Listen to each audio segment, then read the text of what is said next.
გზას. კვირაში 8 საათის ნაცვლად გურჯაანის მოსახლეობა წყალსახლა უკვე კვირაში 70 საათის განმავლობაში მიიღებს. კახეთის რეგიონში წყალსადენების რეაბილიტაცია ეწყება. რეაბილიტაცია ჩაუტარდება 30 კილომეტრიან ქსელს, მოხდება 4 რეზერვუარის კაპიტალური შეკეთება და აშენდება ახალი საფილტრის სისტემა. პროექტს მსოფლიო ბანკი და საქართველოს მთავრობა აფინანსებენ. სარეაბილიტაციო სამუშაოების დროს 100 ადამიანი დასახლდება. სამუშაოების პირველი ეტაპის მიმდინარეობა დღეს კახეთის გუბერნატორმა და რეგიონალური განვითარების მინისტრმა მოინახულეს.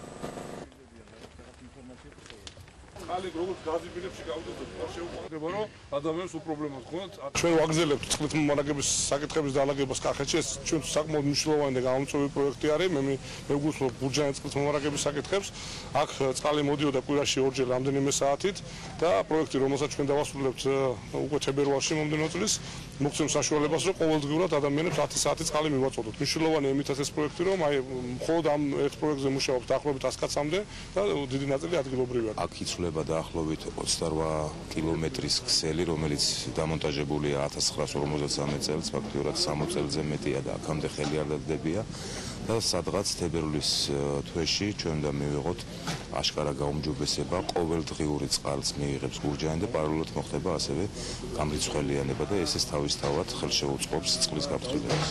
ძალიან კმაყოფილები ვართ, რაც კეთდება, ძალიან გვიხარია სულ ყველა სიმით მე ვერ გავცემ პასუხს მართალია, მაგრამ ჩემი პირადი ცხოვრებით 27 წელიწადია ნორმალური წყალი ჩვენ გურჯაანს არ აქვს ქალაქს პირადად და რავი ძალიან გახარებულები ვართ და ძალიან დიდ სიხარულს გამოხატეთ ეს ყველაფერი კეთდება.